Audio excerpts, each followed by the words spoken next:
Hello and welcome to InFocus with me, Curtis Hinton, on Q's News.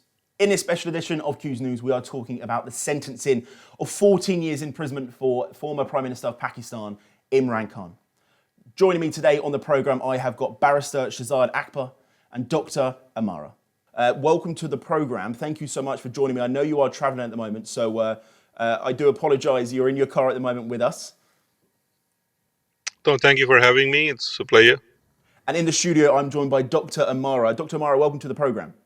Thank you very much, Curtis, for inviting me. I really feel very privileged to be here. So, Barrister Shehzad, you were a former advisor to Imran Khan whilst he was the Prime Minister of Pakistan. Yes, I was, and I'm also a co-accused in the case that you're going to talk about, I think. So I want to talk about this. So Imran Khan was sentenced to 14 years in prison. Him and his wife, Bushra Bibi, were found guilty of illegally obtaining valuable plots of land in a deal with property tycoon Riaz. What do you make of this sentencing initially? I think you have to look at the whole allegation in the case, and it's a continuation of a long list of persecution being carried out against former PM Imran Khan, who is basically facing the wrath of Pakistani military and the strong intelligence agency. And it's his opposition or their opposition to him and trying to keep him outside politics.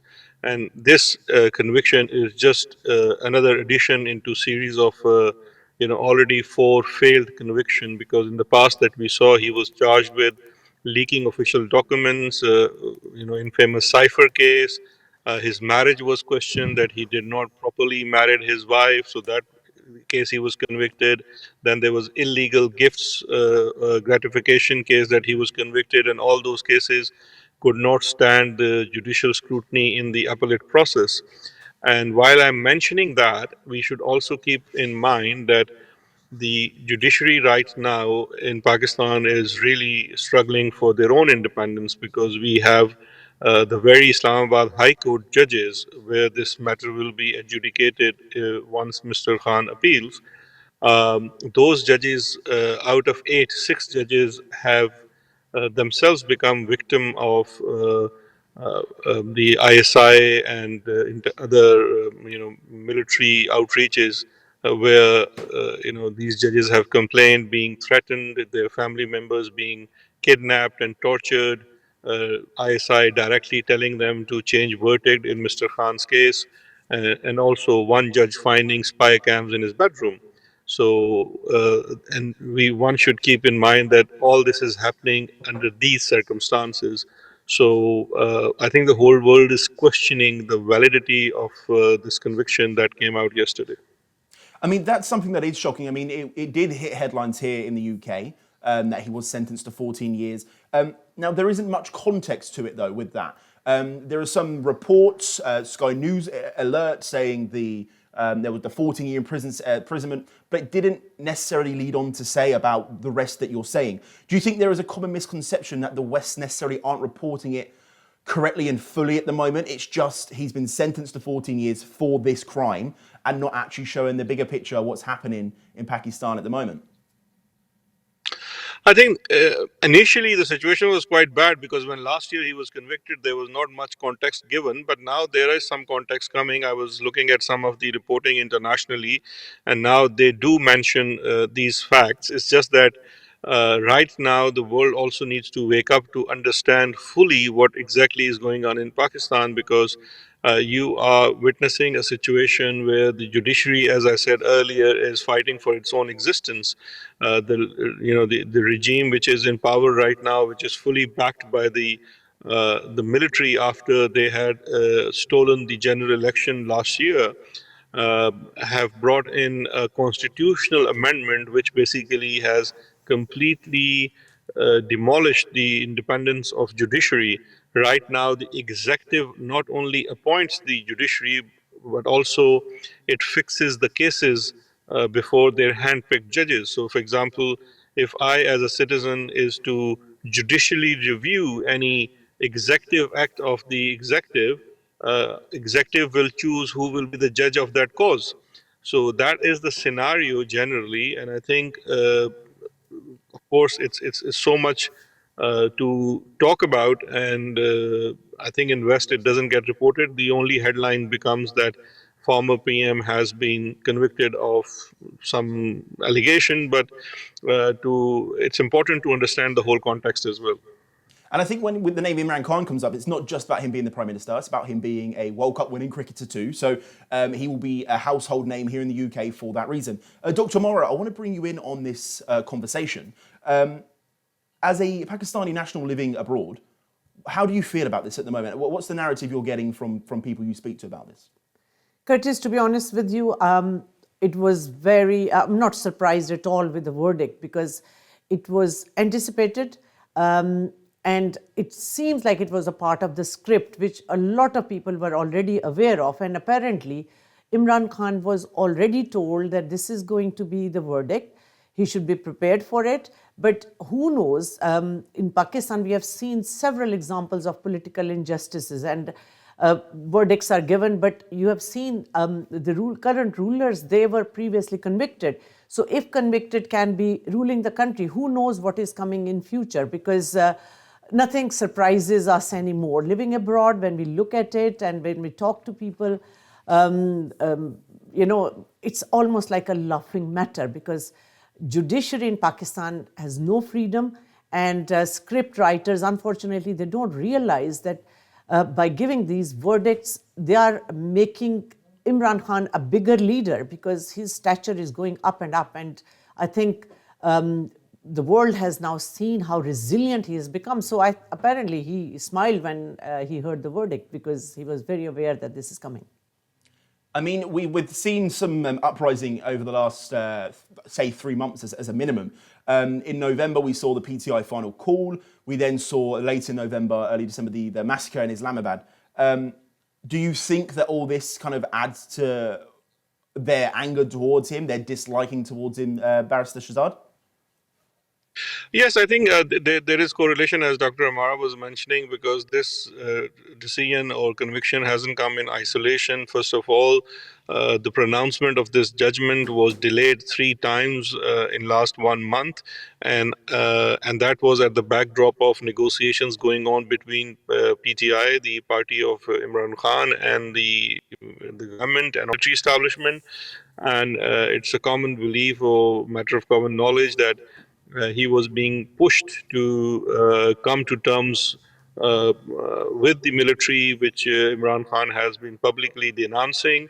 And there is a feeling that pronouncement of this judgment was being used as a leverage, and for which on last hearing, Mr. Imran Khan, in presence of press, said that I dare the establishment to announce it. And there is more to it because, as Dr. Amara said, that it wasn't unexpected because just 24 hours before the verdict, some journalists who are considered to be close to the establishment even tweeted saying exactly how long the term he's going to get and his wife is going to get. And one particular journalist even said that 150 pages long judgment is coming out. And next morning, lo and behold, it was exactly the same: 150 pages judgment, 14 years and 7 years imprisonment. So it was. I mean, this is what you can expect in that part of the world, happening to any leader who says no to the stronger military might. I mean, something that's often put together is the US influence on the Pakistani military. I mean, that's kind of where a lot of people believe this stemmed from initially when he refused to not go and see Vladimir Putin before the Ukraine war broke out. With Donald Trump coming into power in 40 hours' time, Dr. Amara, I'm going to ask you this first. Do you think that he could have some sort of influence in Pakistan? I mean, we just hope that American politicians should not influence what happens in Pakistan, but we have seen the history tells us that it is largely influenced, and it's very difficult to predict what is coming in future when Donald Trump actually comes into power. Clearly, we have seen that, we have seen with the Palestine war, there is a ceasefire, which even though Biden may be taking the credit, but I think that there is a lot of influence by Trump. And of course, Trump has always liked Imran Khan as a leader, and a lot of people, they were expecting that there will be direct interference. We have not seen it so far, but we can't predict, because in this day and age, the politics is so unpredictable that everything can happen. So we'll see. I mean, but again, like as a nation, we should not rely on other countries to be telling us how the politics should be. But this is our hope, but what happens in reality is opposite to what our expectations are as a nation. Barrister Shehzad, I mean, Dr. Amara's got a point. I mean, we're going back to the 80s where we saw significant influence from the US in Pakistan. Do you see that happening again? Do you want that to happen? Do you want Trump to come in and essentially free Pakistan from what can only be described as potentially a dictatorship at the moment, where people are getting accused of false things? It's Curtis, it's a very complicated scenario. Yes, initially or generally, we are against any foreign influence, and the unfortunate reality is that the West generally, and especially the U.S. and U.K. lately, at least in last I would say one or two decades, have been directly dealing with Pakistani military, which everyone believes is running the show in reality. And there are two sides to it as well, because one is that, okay, I mean, this is part of, even let's speak about British foreign policy. It's a stated objective to work for promotion of democracy around the world, and that's the very basis of their relationship with any foreign country, including Pakistan. However, UK foreign policy on its own security pushes them to deal directly with the ISI and the army, because they believe or they think that practically, if there is anything they have to gain from this relationship, it will be through the military, and nothing gets done in Pakistan without their consent. So therefore, be it US or UK, they deal directly with military, but that has actually compromised and undermined the growth of democracy in this country of 250 million people.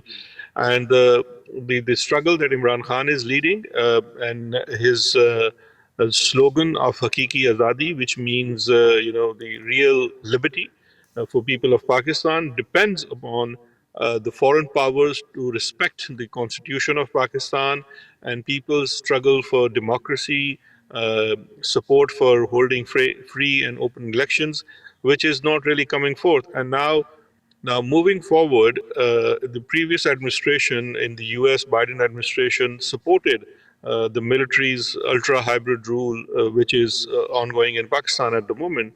And the hope and expectation from Trump is not to interfere, because, I mean, despite the fact whatever everyone else is saying, Imran Khan is on record to say that he do not want US to interfere.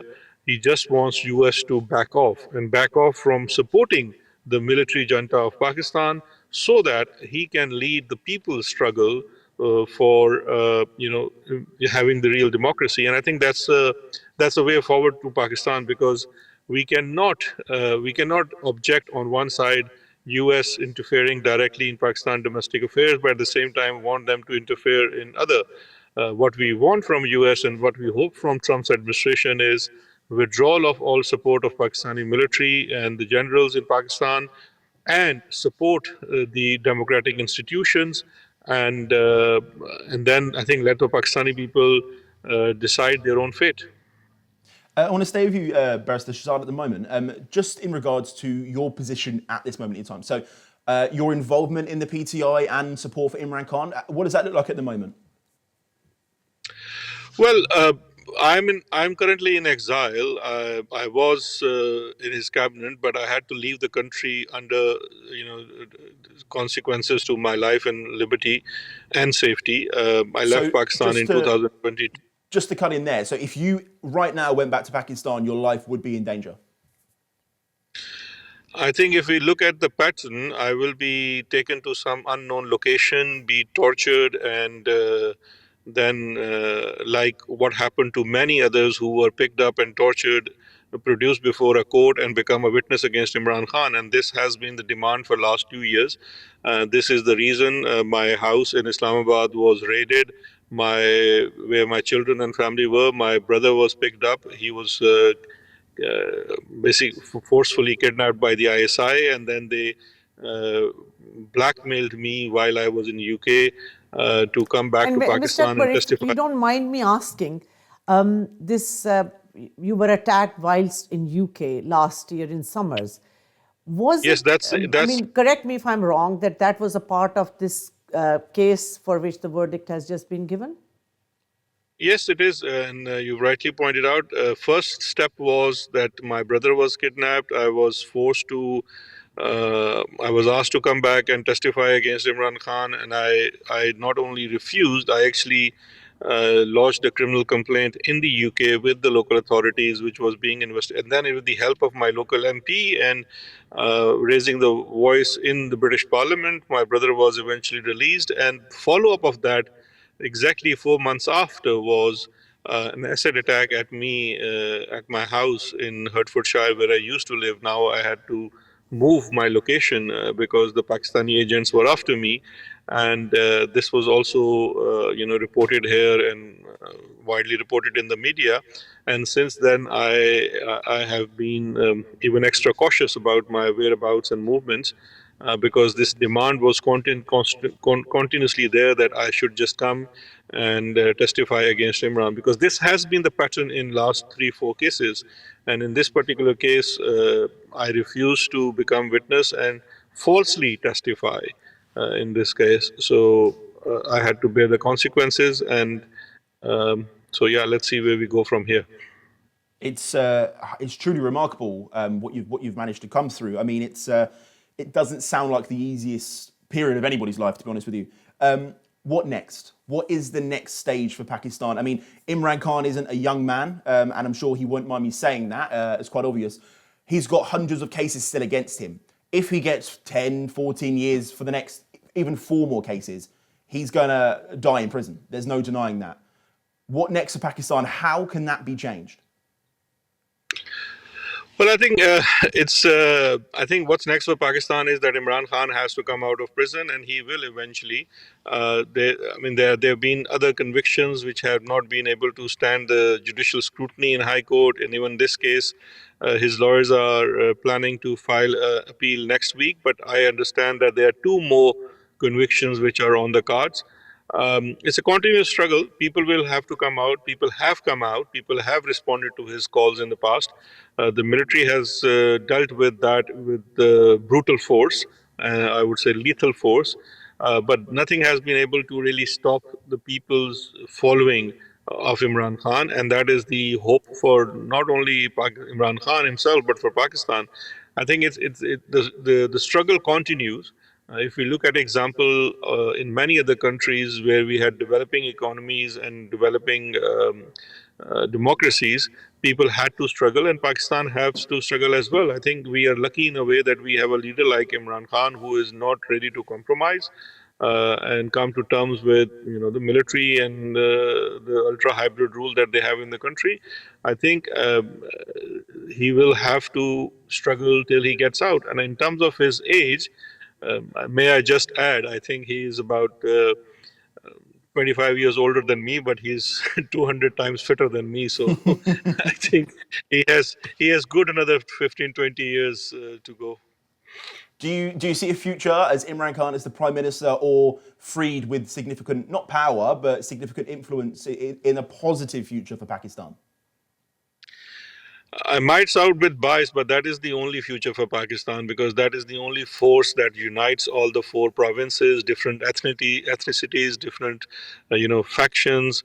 Because he is a leader because we used to have a leader like Benazir Bhutto, who used to be representative of all provinces. People will gather behind her, and she was killed or assassinated in a very suspicious circumstances. And now in Imran Khan, people see that, and I think people have huge hopes on him, and that's the hope for Pakistan, because that's the only way forward. Otherwise, we will become one of these despotic countries with dictators and military rulers and 250 people with very low human growth.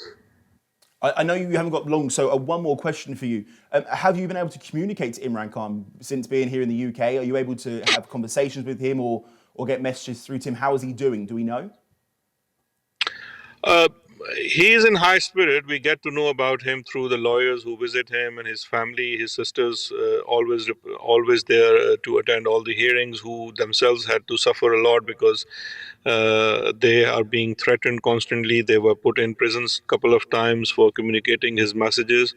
So the communication with him is a big issue, but we still get to send messages and receive messages, but there's a huge time lapse. Yeah. Barrister Shehzad Akbar, thank you so much for giving us your time today. Obviously, I want to invite you back on again at some point in the future so we can have kind of more of an update as to what's going on as we continue here at Q's and here on InFocus to shine the light on that. So I thank you for your time. Thank you. Thank you for having me, and have a good day. Thank you, Andrew.